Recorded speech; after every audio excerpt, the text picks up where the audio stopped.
welcome back everybody to the latest in our installation of our Webinar Wednesday series. My name is Chelsea McGuire. I'm the Director of Government Relations here at Arizona Farm Bureau and proud to be our moderator for today's second webinar, which is all about the 2020 farm economy, an update on the current state and an outlook onto the future of what's going on. It's no secret that the last few years have been tumultuous, to say the least, when it comes to the agricultural economy and farm gate prices. And today we're really excited to hear from esteemed economist and American Farm Bureau staffer, Dr. John Newton.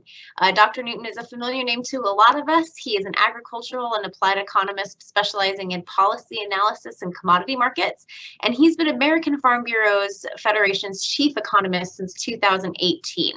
In that role, he manages Farm Bureau's 5-person economics department that's responsible, and he is responsible for AFBF's economic policy analysis. And if you read the market intel pieces or anything else that comes out of that economic team, you know just how professional and talented that team is. So it's no small task.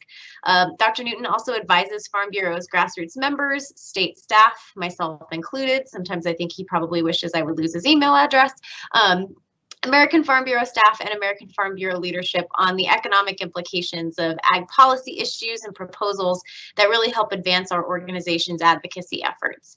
Before he joined the American Farm Bureau, he had an excellent tenure at the USDA. He served for more than 10 years at the Senate Agriculture Committee and for USDA's Office of the Chief Economist. So I think you'll agree we're in very, very good hands today. And so we're excited to hear from him.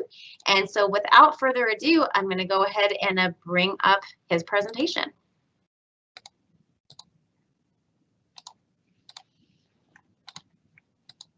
Thanks so much for the opportunity to visit with you all today.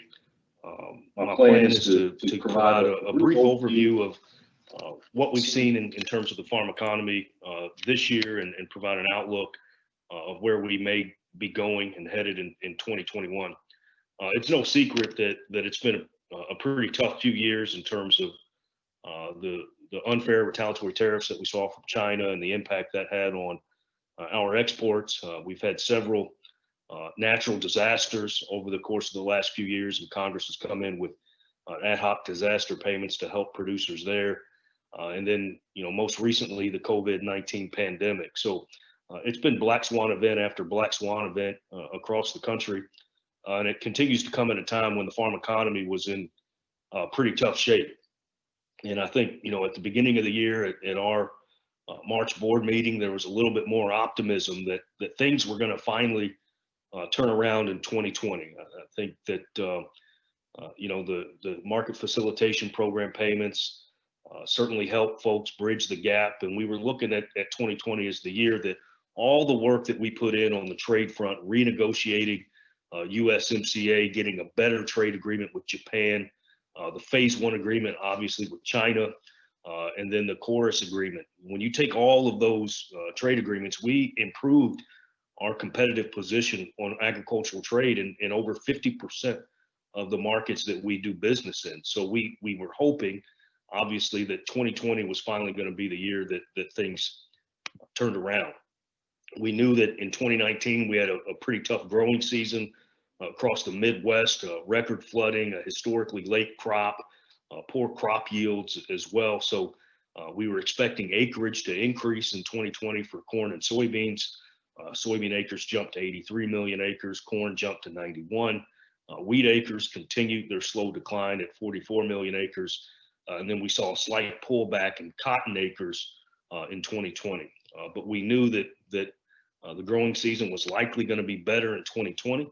And as we've seen, the yields this year are an improvement over what we saw last year. Corn yields are up, soybean yields are up, cotton yields are 911 pounds an acre. Wheat yields are down slightly from last year, but we knew that we were going to have more crops coming online this year, and that's why demand was so key in 2020. Building our success in the export markets is what was going to be the success story for agriculture in 2020 and lead to higher prices. So there was a sense of optimism there. On the livestock front, we knew we were going to have record production of red meat and poultry. Dairy production was also expected to be record high. I don't have it on this particular chart, but we knew we were going to have a pretty competitive meat case. but also look to the export market, continue to build the success in exporting dairy products, exporting pork products, exporting beef, and exporting poultry products. So again, there was a sense of optimism that things were going to get better this year. On the cattle side, I think folks were looking at the cattle cycle. We usually have about a 10-year cattle cycle. So this year we were finally starting to see the herd contract a little bit. That was going to lead to tighter supplies of beef and higher prices back to our cattle guys. So again, I can't say enough how much optimism I think there was in the room that on the back of trade and other market dynamics, that 2020 was just going to be a better year. We had been in probably 7 consecutive years of a down farm economy after what we saw in 2013, which was the record high net farm income year. And then obviously that light that we saw at the end of the tunnel turned out to be a freight train. COVID-19 immediately presented challenges across the board for agriculture, whether it was access to labor, whether it was access to personal protective equipment, restaurants and schools shutting down, and so much of our food supply chain was built to service those sectors, created a number of challenges. We had dairy farmers dumping milk across the country, plowing under crops, fresh produce that they just didn't have a market for.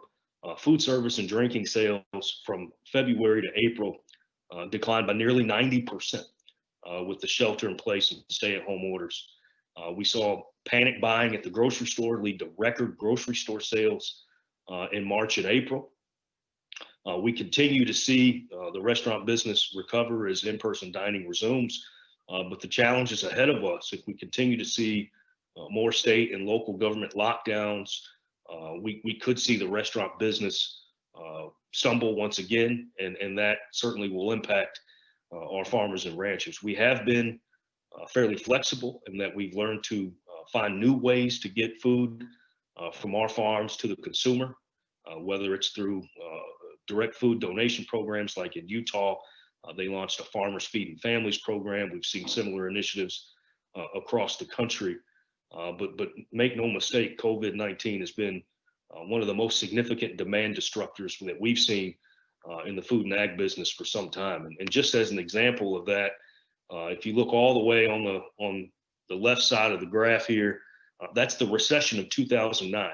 And so during the Great Recession, we saw a slight decline in food service and restaurant sales.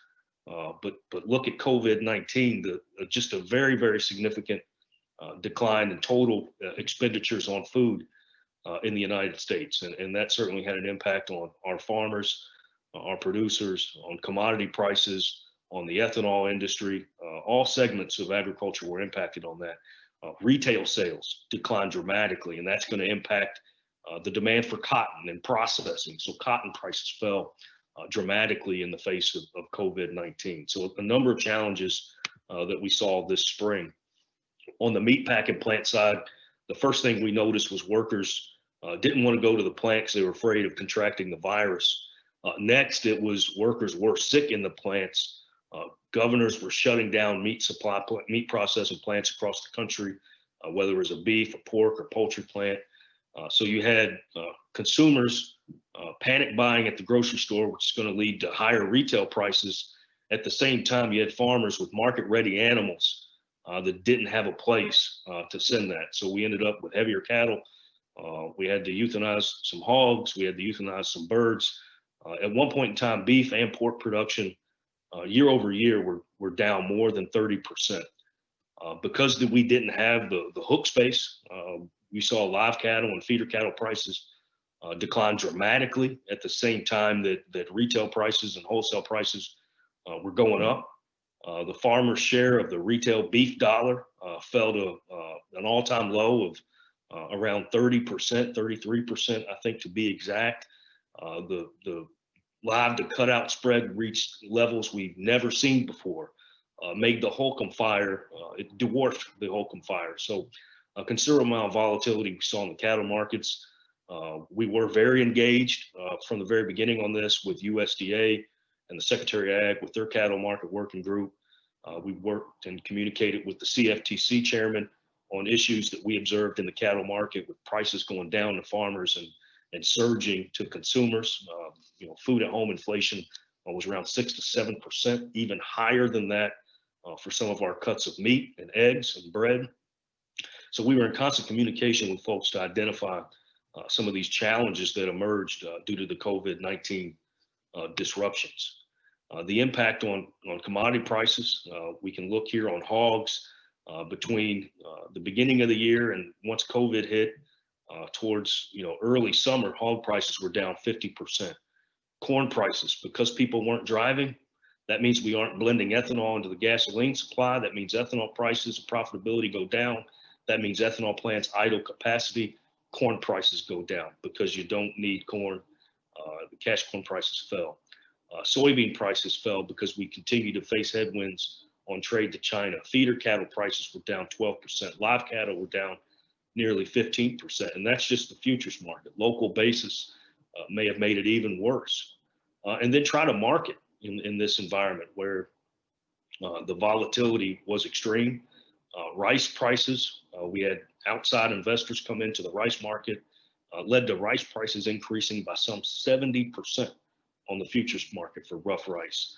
Class 3 milk saw record highs during the pandemic on the back of cooperative efforts to curb the milk supply at the same time that restaurants were gearing up to reopen, making purchases of cheese and also competing with the federal government buying cheese in the Farmers to Food Box program. So that created considerable volatility in the dairy market. You had class 3 prices at record highs, whereas the manufacturing prices for milk, class 4 milk, was at pretty low levels, kind of creating a dichotomy, if you will, in dairy farm income due to COVID-19.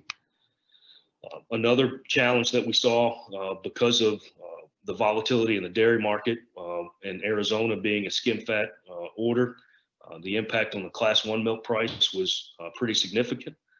We got rid of what's called the higher of in the milk pricing formulas in the 18 Farm Bill. And as a result of that, and as a result of the widespread between cheese and non-fat dry milk and butter prices, we saw class 1 milk prices that were about $4 to $5 per hundredweight below where they would have been had we not seen the pandemic, had we not changed the milk pricing formula. So a lot of dairy farmers around the country began to call because they saw very large deductions from their milk check. Arizona is not a component pricing order, it's a skim fat order. But to your neighbors in the Southwest, you saw very large milk check deductions there, massive amounts of cheese milk leaving the federal milk marketing order pools. And this is something that we're going to continue to see going into November.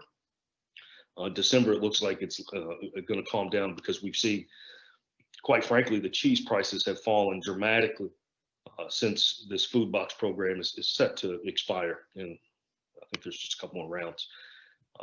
The immediate response from Congress and the president was to pass the CARES Act in March. The CARES Act included $23.5 billion to the office of the secretary and the Commodity Credit Corporation. And that money was used to create 2 different ad hoc disaster assistance programs for farmers and ranchers, including livestock, so cattle producers, milk producers, corn, soybeans, wheat, cotton, specialty crops, nursery crops, aquaculture, as many folks that we could demonstrate that were impacted by COVID-19. We tried to get them assistance through these 2 separate CFAP assistance programs. The only people that at this point that I'm aware of that we haven't been able to help, and we're still working on it, would be our contract poultry and our contract hog producers. But $23.5 billion in resources were made available to help farmers. Slightly more than $10 billion went out in the first round of assistance. As of last week, $10.6 billion has gone out in the second COVID-19 support package. As of early this week, I believe the numbers moved up to $11.1 billion. But you can see there, less than $100 million has gone to help producers in your state. A lot of the money has been concentrated in our heavy livestock feeding areas and our corn and soybean areas for this second round of CFAP. On the trade front, coronavirus had an impact there as well. As you think about countries around the world entered into an economic recession as they shut down their economies. Our North American partners in Canada and Mexico, exports to them through September are down $1.7 billion. Exports to the European are down nearly 150 million. Exports in Japan, again, one of our largest trading partners, down more than $500 million. The only place in the world where we've seen exports really accelerate is in China, up $3 billion through September. They're going to be up even more than that through October. They had a record amount of purchases in October this year based on preliminary data. But the exports to China came on the back of African swine fever that's devastated their hog herd. So they need to buy pork, they need to buy beef, they need to buy poultry. So they bought more from the United States. Their hog herd is now starting to rebuild, so they're buying soybeans. The corn that they had in storage was rotten, so they're buying record amounts of corn for the United States. They need to feed their population, so they're buying wheat. Exports to China are incredibly strong right now. And quite frankly, that's one of the reasons why the last few months, really since August, the outlook for the farm economy has done a 180, quite frankly, from where we thought we would be earlier this spring with the low commodity prices that we were seeing. As I indicated here, and I know we don't raise much corn and soybeans down there, but corn and soybean exports are record high. And again, a lot of that's export commitments on behalf of China. I think we need to make sure that those exports become actual shipments, that those are loaded on a boat and shipped to China. So I think everyone's obviously going to be monitoring the phase one agreement. President-elect Biden did say today that he's going to keep the tariffs on China, the 25% tariffs on products coming to the United States. He says he wants to review the phase one agreement. And he said that he wants to take a multilateral approach to dealing with China. So that's something that we're going to have to continue to monitor as we move forward, share our concerns, our priorities on the importance of the phase one agreement for agriculture. If we break it down even more into select products, the blue line is the 2017 baseline year that the phase one agreement was based on, and the red line is calendar year exports through September.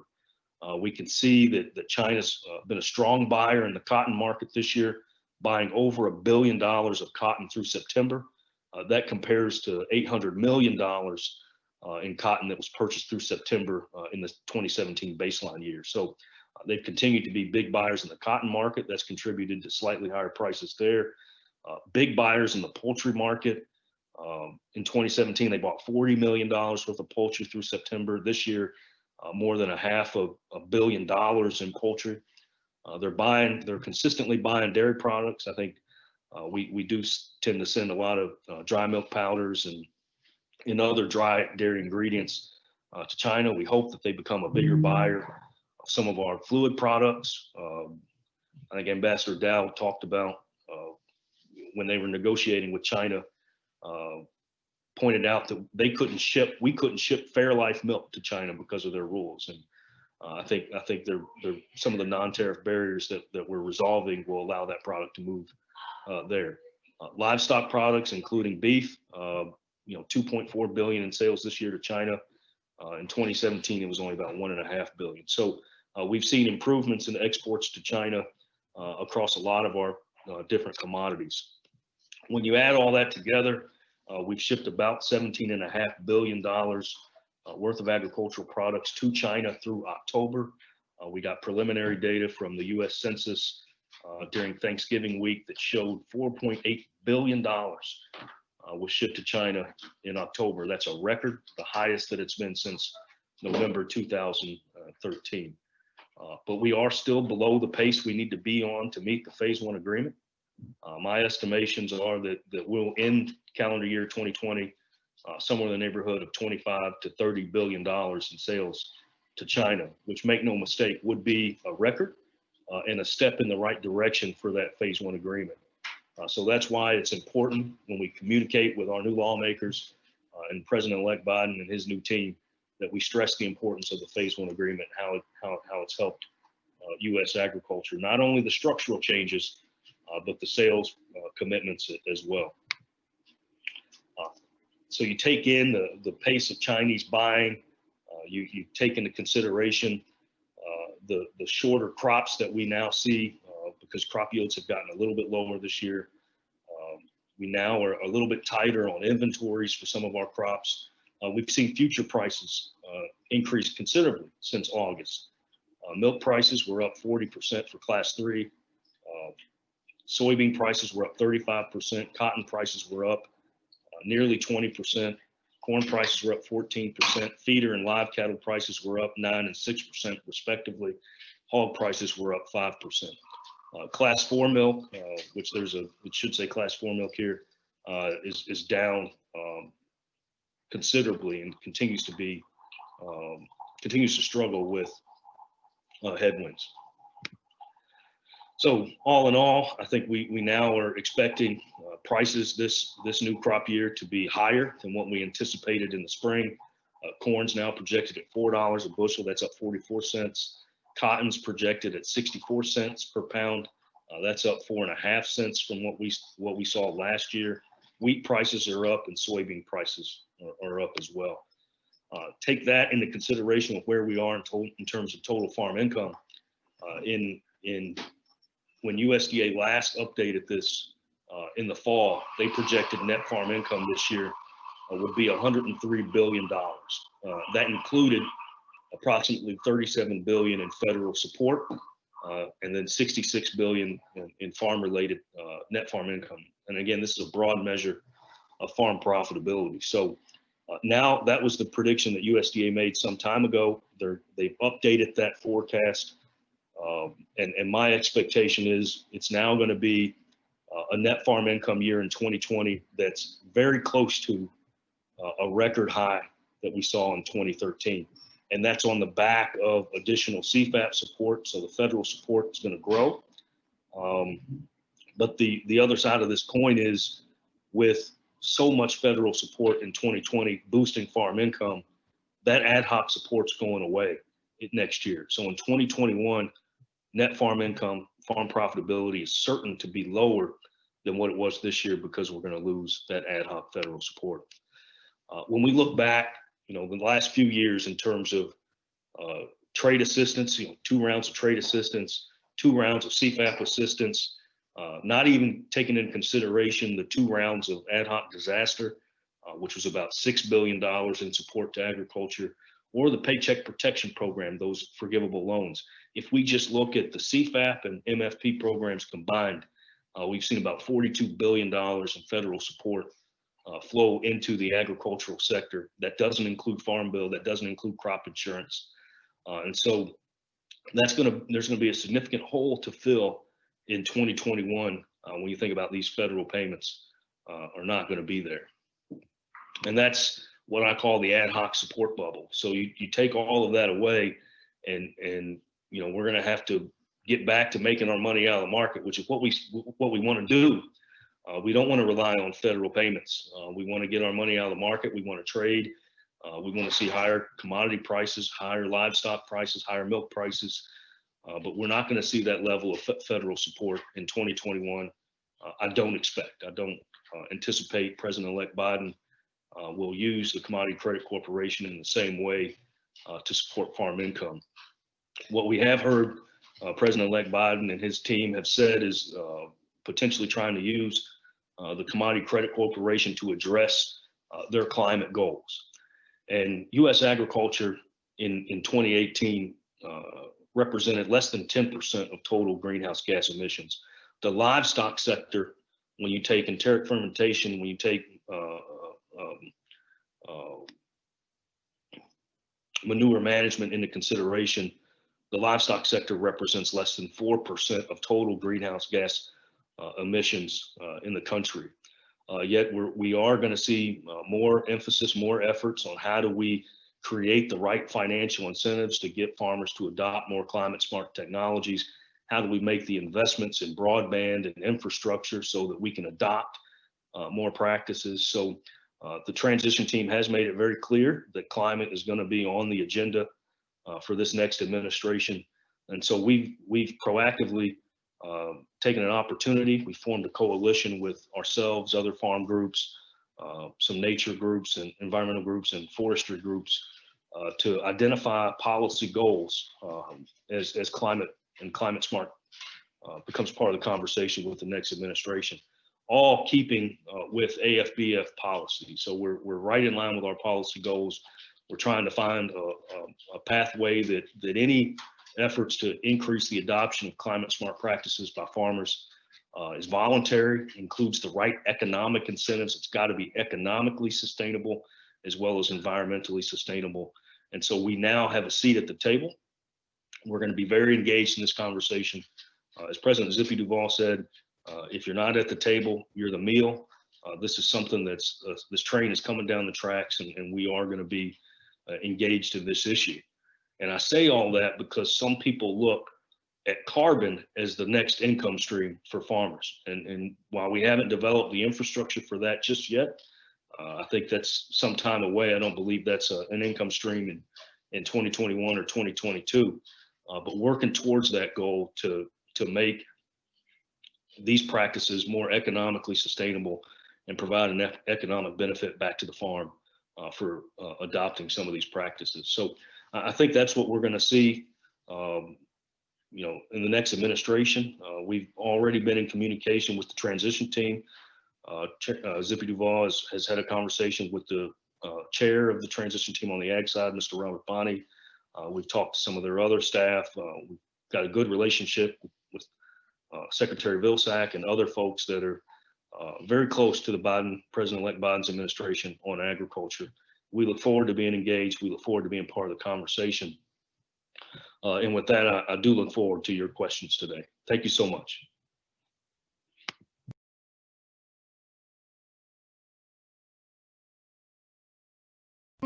Dr. Newton, we appreciate that presentation for sure. It's always interesting to hear from you, always insightful to hear from you. And we've got some questions from our audience at the time. I do want to remind the audience that even though we can't see you or hear you, there is a Q&A box that you are welcome to publish your questions in and ask, and we'll get to as many of them as we can.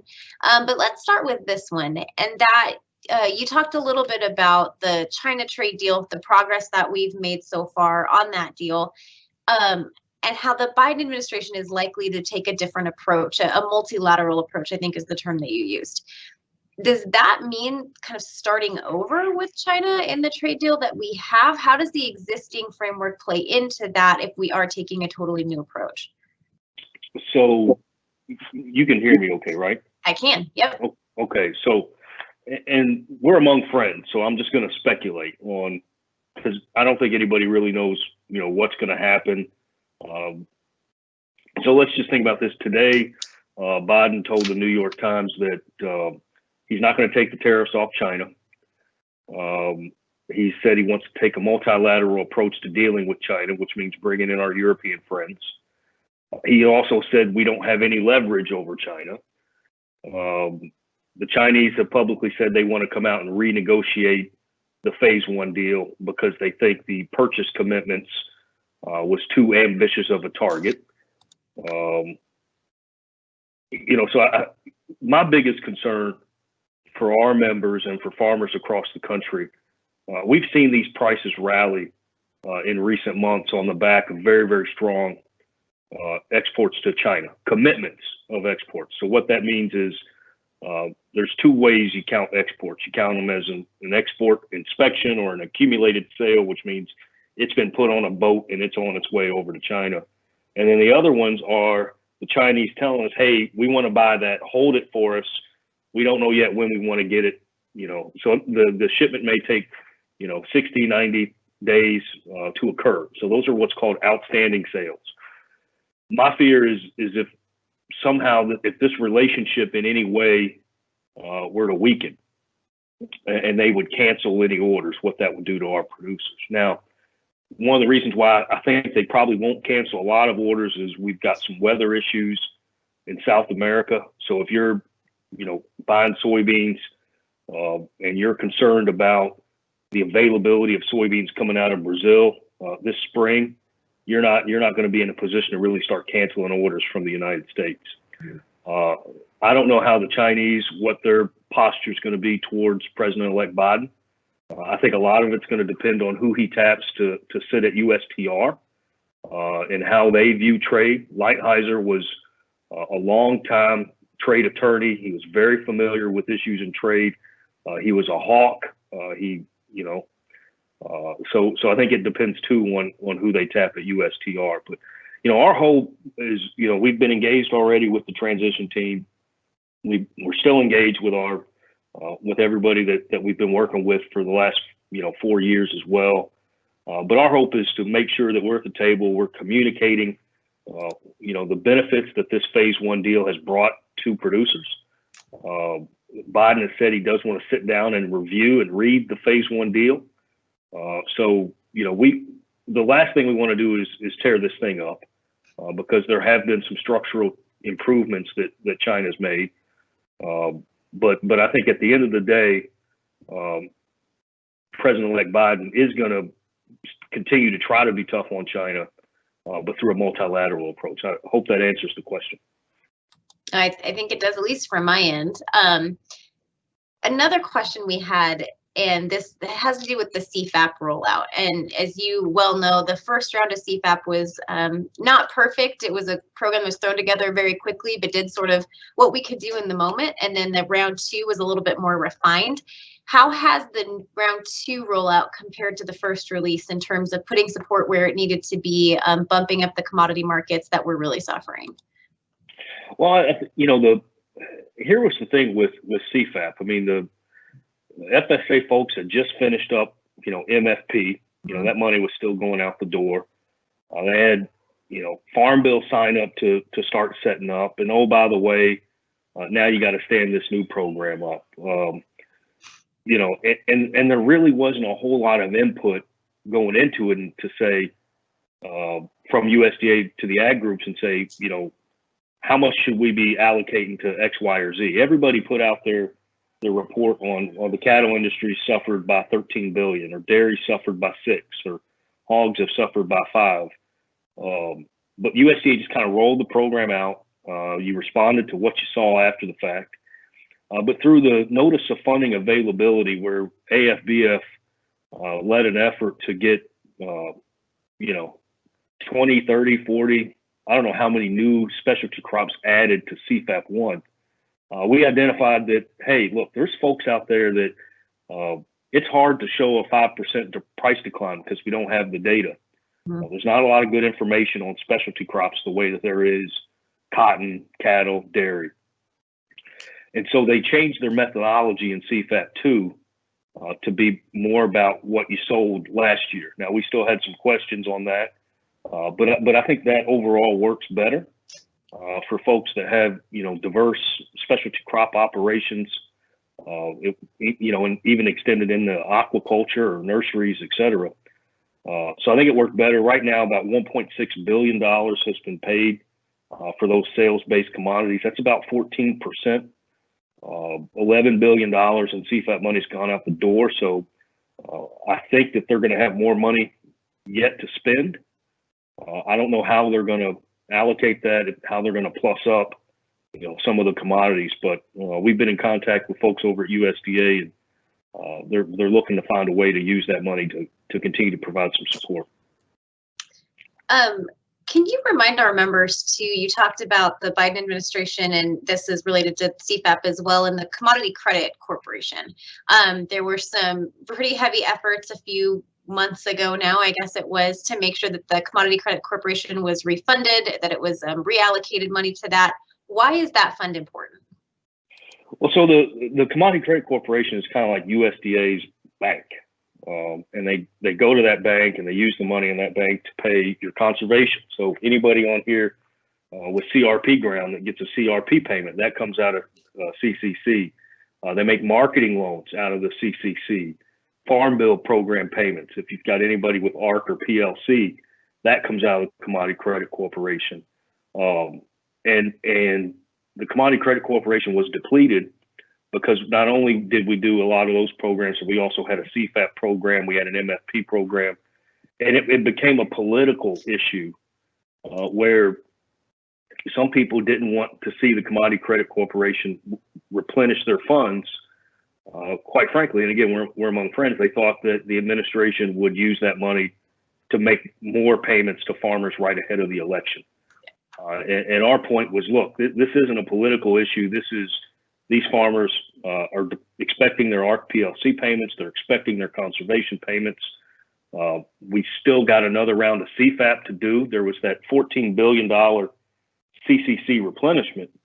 If we wouldn't have got the Commodity Credit Corporation replenished, that $14 billion in CARES Act money would have disappeared. So they had to move that money. So it gets a little complicated to think about, like, how administratively they have to move money or charge money to different accounts. But it really was a use it or lose it type of situation at the end of the day. And if we didn't get it replenished replenished early, we would have had some challenges. Yeah. There's a lot of conversations swirling around right now about, about Farm Bill conversations happening in earnest at the beginning of the next Congress, and starting to see some marker bills and other things that are sort of planting some flags in the ground for what the next Farm Bill is going to look like. You showed that graph that was kind of striking to me in terms of the level of government support versus market support that is responsible for farm income right now. How do you think that's going to play into these Farm Bill discussions? Is that going to put agriculture at a disadvantage going into those conversations, or is that something that's going to play in at all? So as we were kind of doing this presentation, USDA updated their numbers today. And when I said farm income, I expected it to be close to a record high. The updated numbers today show net farm income at $120 billion. That's $4 billion less than the record high in 2013, and the second highest of all time, not adjusted for inflation. Mm-hmm. And then when you look at the share that's coming from government payments, it rose to $46.5 billion. That's nearly 40% of net farm income is coming through those ad hoc programs. Over the last 2 years, close to $68 billion in federal support has flowed into agriculture. So, moving into 2021, and this, I think, obviously, this next Congress is going to look at that. I think it will certainly come up in the Farm Bill debate. Chairman Peterson, outgoing Chairman Peterson, said that, we need to strengthen the Farm Bill. But one of the challenges we're going to have is, you think about Senator Roberts from Kansas, and you think about Chairman Peterson, you think about Mike Conaway down in Texas. That's 85 years of farm policy experience that's left the Hill. So not only do we need to, be good advocates for all of agriculture, but we need to also educate our new leaders, make them aware on, how important these issues are to agriculture, rural communities, rural America. But I certainly think that amount of financial support is certainly going to put a bullseye on our back. Mm-hmm. when we go and say we need some more help. They're going to say, well, we gave you a whole lot. So it's going to, we're going to have our work cut out for us. But that's what you guys do back home, and when you're meeting with your reps. Whenever we do fly-ins again, I don't know when that's going to happen, but that's when you come here. That's when you communicate to your elected officials. That's what's going to help the most. You heard it here first, folks, from Dr. Newton. Respond to those calls to action, because they make a difference and they're important. They don't care what I have to say. I promise you. They care what you got to say. Absolutely. So COVID cases, it looks like we're that kind of second wave that we heard about at the beginning. They're sort of spiking across the country. Do you think we're going to see similar market disruptions to what happened earlier this year, or is the shock sort of over and we're going to be able to weather those storms a little easier? So, I wish I could tell. I wish I knew what would happen, right? I do know that state and local governments are going to issue more lockdowns, right? DC has a lockdown order, not a lockdown totally, but no gatherings above 10 people. And that's effective into February. Restaurants are at 25% capacity. You still have outdoor dining. They've made some changes, and I think you've probably seen it in your communities as well. where they've relaxed regulations so that restaurants are now rolling all the way out into the street. They're outside, they got tents, they got heat lamps. We have whole streets blocked off to where there's nobody inside, but it looks like a packed restaurant outside. So to the extent that you can keep the restaurant business afloat, I think we'll see another stimulus package rolled into an omnibus package to fund the government that will include additional Paycheck Protection Program help for those small businesses. That benefits farmers too. But if we do see these restaurants falter, and I don't think it's going to be like the spring. I mean, it went from overnight, everything's fine, to the next day, everybody's at home. I don't think we're going to see that. I think we've gotten pretty good at figuring out how to get food to people. The other thing we had this spring was just all of a sudden, product that was destined for food service had no home. Yeah. I remember talking to folks in Idaho, potatoes for frozen French fries. All of a sudden, they're canceling these French fry orders. Now these guys got potatoes with nowhere to go. And oh, by the way, I'm going to harvest a fall crop of potatoes and I need to store them somewhere. So all types of challenges that were surfaced. I think we're better prepared now. We were caught off guard in the event that this happens. But, we saw today there's a vaccine approved in Europe that's going to go out, next week. Yep. We've got vaccines that are shown to be 95, 96% effective that we could probably start distributing very soon.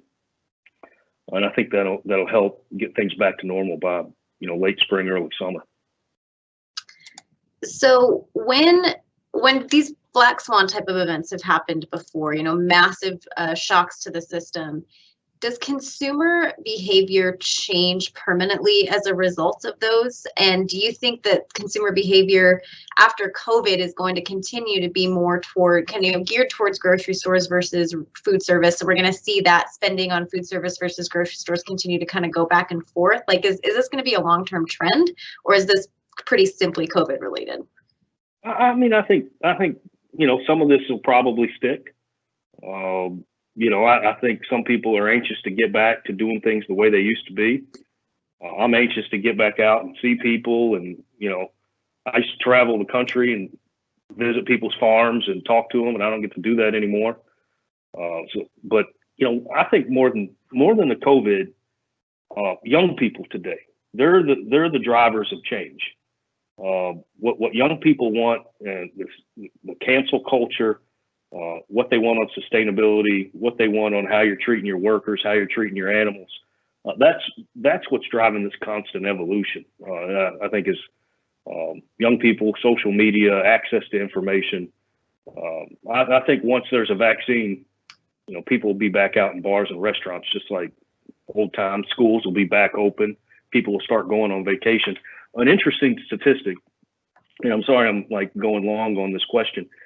It showed consumer spending on COVID. Low-income households have resumed their pre-COVID spending levels. So high-income households have not, and that's the gap in the economy. It's your wealthy households that aren't going on vacation, exotic vacations. They're not staying in hotels. They're not on business travel. That's the segment of the economy that hasn't come back, and I think it will come back. But I think you'll probably see more longer term trends in terms of working from home, working remote. The cost savings associated with not having an office building full of people. Yeah. We've proven we can do it remotely. So.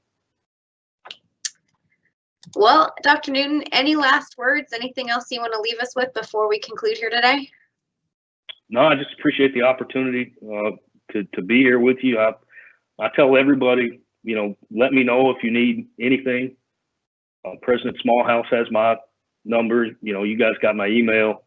Always happy to help, whatever the issue is. So again, I want to be a resource for you. And if there's something we need to be working on that we're not working on, let us know and we'll get on it. We certainly appreciate that, and we have long appreciated all the hard work that the Econ team does over at American Farm Bureau and the just fantastic resources that you put out that are such helps to us. So thank you for being here with us today. We hope that we'll get to see you in 3 dimensions here soon. We're anxious to get out there again too and be able to interact with people in real time again. But for those of you who are watching with us today, thanks again for joining us. If you've missed any of our Webinar Wednesday presentations up to this point, every one of them is recorded and linked on our website, azfb.org. Just click on News and Resources and then click on the Webinars tab. Don't forget to share with your friends in case they missed out on it. And with that, we will see you next week. Thanks again, Dr. Newton. Thank you.